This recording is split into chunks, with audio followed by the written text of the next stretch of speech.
So the first yoga science principle is gravity. We need to find a way to salute gravity. I was rather surprised when I listened to an interview with an astronaut recently who had just returned from outer space and described what it was like being in outer space without gravity and how long it took her after her space adventure of several months to readapt to living with gravity. I think sometimes we do not appreciate how much gravity works in our life. And also, I was additionally shocked when I looked at graduation photos of myself and decided that gravity was definitely not my friend, but my foe. However, in listening to this astronaut's recounting, gravity is definitely our friend. And with yoga, we have ways of making it enhance not only our health and well-being, but use it in ways to change our lives and to become more functional. First off, I want to describe some of the side effects that happen without gravity to these astronauts. Almost immediately, they begin to lose bone density and muscle strength and capacity. That is because we do not have the constant force when we are in outer space of that gravitational pull, which keeps our bones and muscles strong involuntarily. Also, there is a great cardiovascular benefit to having gravity on the face of our planet. In space, the cardiovascular function of the Venus return is not properly distributed. And also, this works with keeping balance, making that connection to the earth that we as yoga teachers talk about all the time. Feel your connection to the earth. So in our yoga practice, we want to learn how to use gravity in ways both with our words and with the asanas that we choose. The one asana that was chosen in the manual to describe the gravitational force and how we can use it is the demonstration of standing on one block balance, which not only enhances our ability to stay balanced, but also is building bone instantly and automatically, voluntarily. I want to also reverse that gravitational effect and talk a little bit about other ways that we use gravity in our yoga practice almost automatically, and that is every time we lift our arms up over our head, reaching to the sky. And how many yoga poses and asanas do we do this? And then bringing them down. That is immediate response of the lymphatic system. As soon as I inhale and lift my arms up, the lymph fluid in my arms and my upper torso reverses. A very big benefit. If I were to actually use then movement, which we will talk about next, as I inhale and lift my arms up, and then use one hand to the other to stroke one of my lifted arms. And as you recall, in the science of cancer, that we have a very specific lymphatic flow direction in our upper body and in our lower body, but in the upper body, it is from top to the center. So this is one other way that gravity can work with yoga to give us the benefits that we are seeking to modify some of our side effects from cancer treatment. Principle number 2, movement. Moving is a life force. Our bodies are designed and made to move. And as much as in yoga we like to say that prana is a life force, I claim that movement is also a life force. Non-movement is a recipe for illness. So we must move, whether with or without cancer. Movement is a life force that keeps us healthy, strong. And I'd like to just pause for a moment to focus on the kinds of movements that sometimes we don't think about. Our blood flow is moving thanks to our heart muscle all the time. That movement is constant. The breath, whether we are asleep or awake, whether we are doing yoga or not, breath is moving air. Our lungs, our diaphragm is moving air in and out of our body. Another movement that is constant. Waste matter is moving through our body constantly. And of course, we are always moving our legs and arms. Movement is life. It is a life force. Now, in the moving of life, we are focused on changing location. That is really what movement means, to change a location. Whether it is blood, waste, our legs, or our breath. It is changing the location of something. And that happens with precise matching of the elongation of a muscle and a contraction of a muscle. But what makes this magic in yoga for cancer, and in all yoga really, is matching that movement with the precise, proper breath. So to demonstrate that, I want to start with a very simple movement, which is if I hold my hands on my thighs in sort of a natural position, and I match my inhale to elongate both my fingers and the distance I have across my shoulders from side to side. And when I exhale, I move and contract the muscles of my fingers to move inward, and maybe a slight contraction of my abdominal muscles. So we are always thinking in yoga as elongation is expansion and drawing breath in, and as we exhale, a contraction and a moving inward.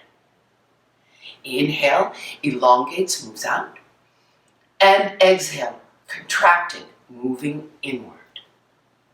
So I want to take this just a little bit further and talk about all the many different kinds of movements that are happening in this very simple Y4C method of talking about a forward fold. We will go further into what a forward fold is in the Y4C methodology, but I'm taking my blocks and putting them under my thighs here to just sort of give them a little bit of grounding, the effects of gravity there. And I'm going to place my hands right on top of my thighs and use the elongation breath again to move from my shoulders apart, contracting the muscles in the back of my body, and pressing down into my thighs with the help of gravity. As I inhale, I elongate the front of my spine, creating openness and space in my chest. And when I exhale, I begin to move forward with my heart. Inhale draws me back up again. And the exhale is always a contraction and moving forward. The contraction is of my abdominal muscles. Inhale again, lifting up. And exhale, moving forward into that space, but not with my nose, only with my heart. We'll talk more about the nose and heart relationship later.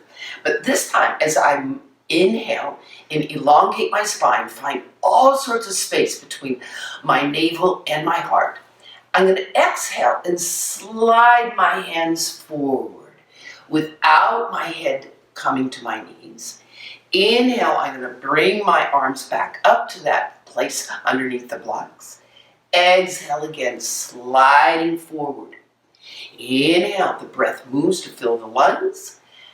And the exhale leans me forward into that space.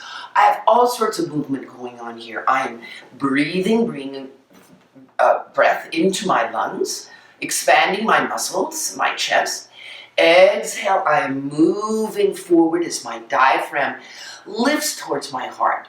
Inhale again as I slide my hands up. I'm doing what's called lymph brushing. So I'm moving lymph in my legs up towards the center of my body. So these are three ways here using the movement of muscles and breath, movement of the torso forward, movement of the diaphragm, and also movement of lymph all sorts of different kinds of movement that we use to keep ourselves healthy and strong. Restriction and compression, the next principles of the science of yoga. Restriction, as was our conversation on movement to begin with, would sound like it is non-movement, and to some extent it is, but it is a limited restriction of movement.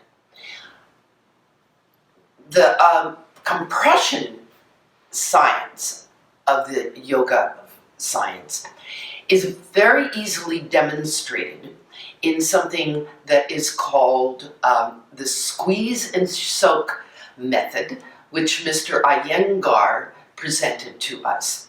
And I want to give him credit, but also look a little bit further behind this principle as to the science of it. So let me just demonstrate this momentarily by looking at what happens, and maybe you can do this along with me, is if you were to place your hand on your thigh or on a table and take your thumb and press into your hand very strongly, very, very strongly. What I'm doing is restricting movement of blood and also lymphatic fluids to the area I'm pressing into. So there's non-movement there. Okay? I am compressing down, compressing towards the center of my palm. And when I release it, and I see that there is a white spot or a discoloration of the surface of my skin, this has been as a result of what we call the ischemia effect, or restriction of movement of blood to that area, which causes a short discoloration, and also prevents the movement of lymph, which we know parallels the movement of blood in our body all the time. So what we want to do is use this principle in the various asanas that we choose, and actually even in our pranayama, to maintain a healthy flow of lymph and blood through our body.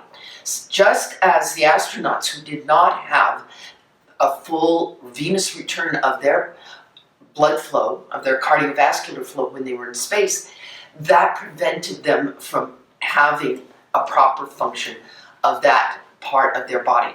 So what we want to do is use this in our yoga practice. Now, in our manual, there was a demonstration, an offering of an example of how this was done with being in a crunch movement on supine and crunching the knees in towards the chest and then twisting from side to side. This does limit and creates this squeeze and soak effect that Mr. Iyengar introduced to us.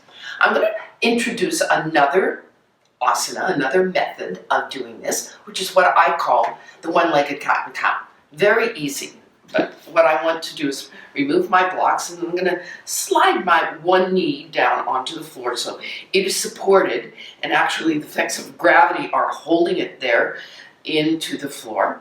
And with the other bent knee, I'm going to wrap my hands around the front of my shin. And what I'm going to feel is when I pull my shin in towards my chest, a compression on my hip joint. And I'm going to use the strength of my arms and also my breath to, with an inhale, pull that shin in towards my chest and get the same effects of broadening and finding space across my chest, but also an increased pressure on that hip socket. That is giving me the ischemia effect, which is preventing both the movement of blood and lymph. And when I exhale, I'm going to round my spine and release that compression. So the inhale draws the shin in, increases the pressure, restricts the movement in my right hip, and the exhale is rounding my spine and releasing that restriction. So this is what I call the one-legged cat and cow. When I come forward, I'm being a cow, broadening from collarbone to collarbone. And when I exhale, I'm rounding as I do in my hands and knees, cat and cow. So inhale, bringing it forward. Exhale, moving my spine into a slight curve. Inhale, I come forward. The diaphragm opens up my chest. And when I breathe out, I exhale, release the compression in my right hip. But the diaphragm is also releasing breath from my lungs. And then coming to a neutral spine. I will further, as we go into the demonstrations of the Y4C methodology and the other poses that we particularly like, we will talk a lot about eagle pose and how eagle arms and eagle legs applies the same wonderful, wonderful ischemia effect of the squeeze and soak methodology of Mr. Iyengar. Principle number 4 of yoga science is resistance. Resistance is a little bit more difficult to explain because it is going in so many different directions. Now, what is resistance? I'm going to demonstrate resistance by making a reference to the resistance movement that we are experiencing in the world.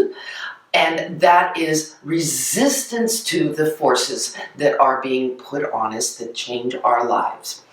And when we resist back to those forces, we might need to move in multiple directions, not just in one direction. So, enter again the effects of gravity. Resistance is something that we experience towards gravity in our daily lives all the time. We are resisting its force on it. We are resisting by moving into it and with it. And I want to demonstrate that as is presented in your manual with Warrior 3, to focus on how resistance to gravity in multiple directions not only builds bone and strength in muscles, but also can be a life-changing force to change the structure of our body. But equally important is how it moves lymph through the body by using the force of gravity to breathe into and the force of gravity to strengthen our muscles and our bones. Our 4th principle of the yoga science is resistance. A little bit more complex to explain. I think the best way to start is in contrast to what we just discussed, which was restriction of movement and compression. And these are more easily described as an energy force moving inward towards a center goal or target. Whereas resistance is basically the opposite of that.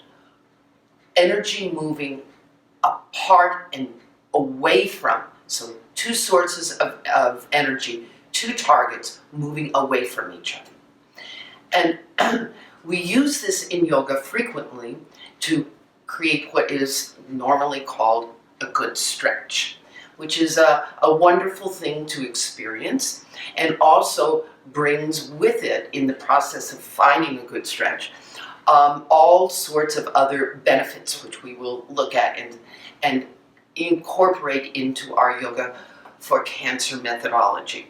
So I'm going to start with referring to the demonstration in the manual, which was Warrior 3, and the many points of resistance that are illustrated here with directional arrows in multiple directions at the same time.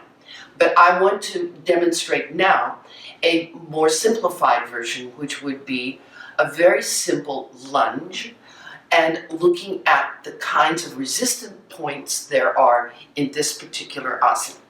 As we always do in Yoga for Cancer, we use blocks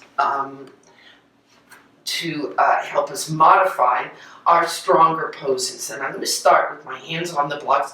And this is a point of resistance right here. My hands pressing down and lifting my chest up. I'm resisting that movement, instead of collapsing my chest, I'm moving my chest up into gravity as I push down. And then I'm going to bring one foot forward. Actually, I'm going to switch legs so that you can see better. I'm going to bring one leg forward between the blocks and take my leg in the back, lengthen it by reaching through that heel. So I'm moving my heel as point A away from point B, which would be the crown of my head, which is moving forward. So there are 2 points of resistance here. The crown of my head is moving forward and up, and my right heel is moving back. So they are resisting each other and moving in opposite directions. And then I'm going to lower my knee down, and I'm going to switch. As I inhale, I broaden across my collarbones. I reach my left heel back, and the crown of my head is going forward. So I'm resisting my head and my heel, moving in opposite directions. At the same time, I am still pressing down with my hands and broadening from collarbone to collarbone, creating a wonderful, wonderful stretch in the front of my body. And that is how we create a stretch, one of the great benefits of yoga, using the principle of resistance. So here we are at principle number 5, the relaxation response. And this may not seem like a physics principle. It is more a physiological principle. And it dates back to Dr. Herbert Benson in the 1960s. As a scientist, as a doctor, designed and clarified the relaxation response as a theory in support of and prevention of cardiovascular disease. His objectives and goals were more physiological and psychological than they were the physics effects that we in the yoga world have now taken this wonderful relaxation response, which is science and has much evidence-based research that has been done on it. And we have taken it in yoga to be what we now call, and in the last 30 years has been cultivated as, the restorative yoga movement. So in the Y4C methodology, we use these wonderful restorative poses frequently for the benefits that they have of relaxing the body, because we are putting the body in suspended motion and not allowing for those muscles that move bones to be working or holding in any way whatsoever, and eliciting the actual responses that Mr. Benson wanted, both in a physical way and in a psychological way. So what I'm also going to discuss briefly is the cautions about these wonderful restorative poses. The one that is illustrated in the manual is our classic legs up the wall, very popular. And perhaps most of you are already big aficionados of this particular pose, but for a large portion of the cancer world, people who've not done yoga before or who might be living with certain kinds of challenges from their cancer treatment, getting into legs up the wall is less of a wonderful, easy thing to do and more of a challenge. And this is precisely what we do not want to have happen in our bringing yoga benefits, especially the benefit of the relaxation response, to our patients and survivors. So I'm going to demonstrate here shortly how to get into legs up the wall without causing all this discomfort. Before I do that, I want to also make a note on what is another considered restorative response or a restorative pose, but for the most part, a very common pose that is where to go when you need a little time out, a little relaxation, a little break from what has been going on. And very common, very frequently, we in our yoga classes say, if you get tired, want a time out, take child's pose. And as we will go further and talk about child's pose in the Y for C methodology, I want to caution that this also is a pose, like legs up the wall, that is not comfortable, not easy to get into, and can do the exact opposite response of causing discomfort and pain. It's hard to anticipate and know whether that pain or discomfort might be coming from simply tight hamstrings, which is normal, but also it's the possibility of there being abdominal tumors or abdominal irregularities or even medicinal advices in the abdominal area. So I have a great deal of caution in instructing and using child's pose as a natural restorative pose in our Y for C methodology. So now let's go on to and see a demonstration of how to easily get into legs up the wall. Okay, so now I'm going to demonstrate how to easily and comfortably get into legs up the wall, which can be a challenge for many people, especially if someone has an afflicted side to their body, which might be from a surgery or even such things as a pre-existing artificial hip. And that is the real key point here, is where do we start? We're going to start with putting the side that we may have a challenge, which would be what I would call my weaker or challenged side, away from the wall. And the side that I feel more confident of and stronger is going to be against the wall. I'm going to align myself with two rulers, the ruler of a folded blanket like this, right in the middle of my mat, and my wall. And then I'm going to gently walk myself down with my body not on the blanket, but parallel to and on the side of the blanket. And then now my stronger side, or my more functional side, is on top. And I will use that to first bend my knees in towards my chest, and then bring it back behind me as an anchor, rolling my body squaring it right onto the center of that placed blanket.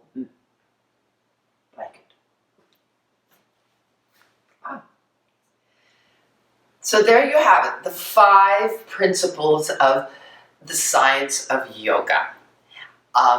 My purpose here was to distill some of these ideas, to give clarification and also demonstrations of what they include, and also just look at the magic of them and maybe draw a little attention to some of the things that we are not normally illustrating in our yoga practice. But for all of that, I want to say that it is good preparation for moving on to now the other part of Module 3, which is looking at the very specific benefits that these principles of the science of yoga will bring to cancer patients and survivors. As we look at benefits, and then we look at other additional tools of the Y for C methodology. Thank you very much.